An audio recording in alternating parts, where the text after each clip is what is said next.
Anywho, sorry about that, guys. I got a few minutes before I'm gonna go and help my son do some things. But anyway, so I was just talking about my little sister. We were 12 years apart, and how I was just telling her, that putting your baby in daycare, he's gonna be sick a lot. You're gonna be sick, and you're gonna miss work. But she didn't want to give up her position. She has worked really hard. She's an engineer. She's got a great position. But it's a trade-off, so it is what it is. And I have to tell you the truth. He walked across the room for the first time at school, and they sent her a video, and I literally shed a couple tears for her because I was like, "Oh man, can you imagine missing that and being like, oh, I was at work and I missed his first steps across the room?" But whatever. Anywho, so it's all good. Not my life. So anyway, but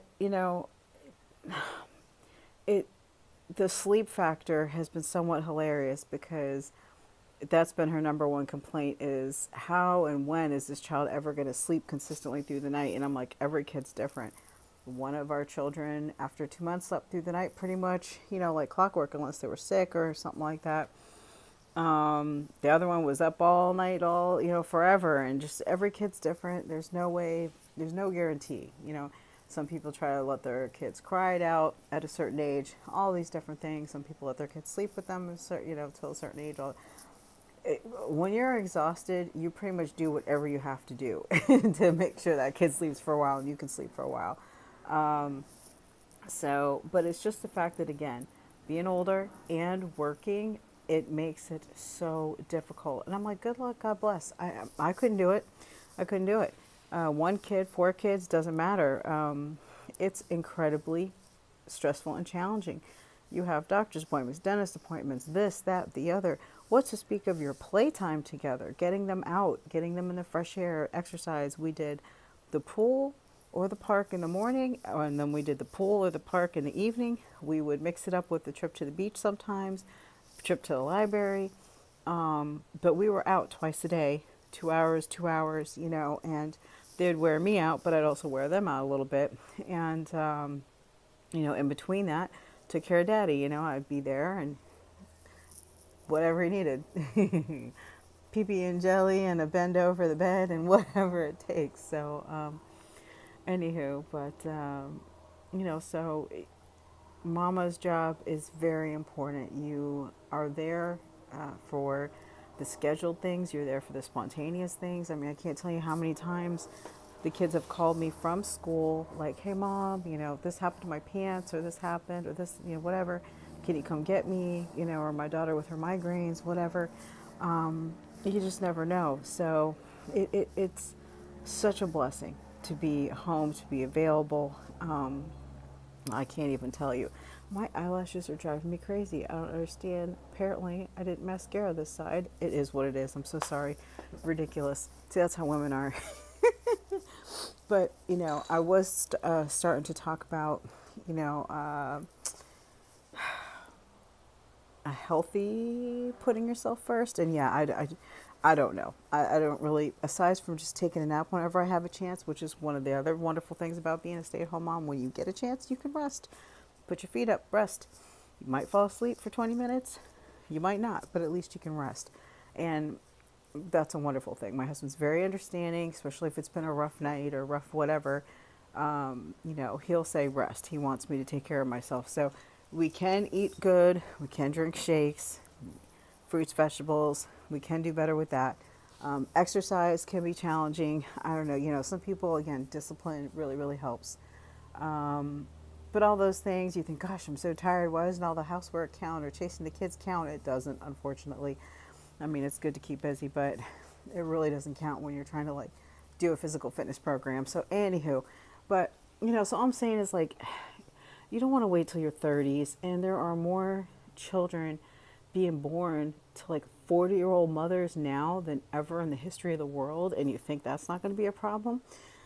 God bless and good luck. I don't know how you're going to do it. How the heck are you going to function? The babies are still babies, and they're not going to sleep, and they're going to wake up at odd times, and you just have to be willing to be there, to do what you have to do. and to not neglect your husband and still give him what he needs.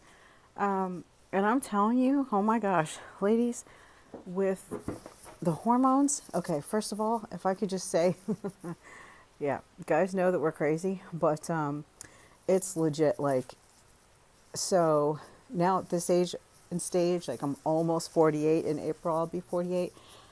And then 2 weeks later, my husband turns 48, so I'm 2 weeks older than him. I get to tease him for 2 weeks. It doesn't really work.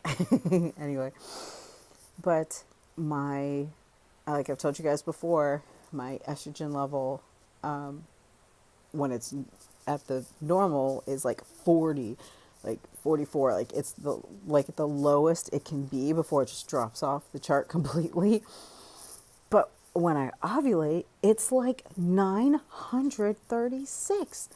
And I was like, oh my God, that's a really huge spike. And that is what happens when your body releases the egg. And it's like, hey, still trying to get pregnant here, which no, that's not happening. But it's the fact that your body's still doing what it does. But can you imagine? It goes from 40 to 900 and then back down again.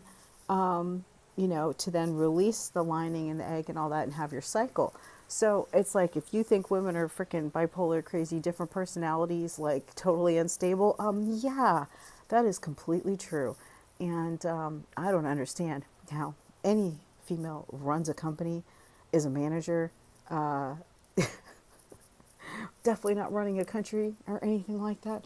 I just don't know. I don't know how you do it. It's just absolutely crazy. So God bless and good luck. And that's all science. That is science. And it explains a lot when I go, why I'm like normal for a short period of time, like 2 weeks or something. And then I've got a third week of like, just, yeah, it's it's exhausting. And I've told my husband before, I don't know what's worse, the logical guy who has to live with the woman that's insane, that doesn't make any sense and has hormones going up and down, or the woman that has to deal with it going up and down and can't control the emotions and the hormones that are going up and down.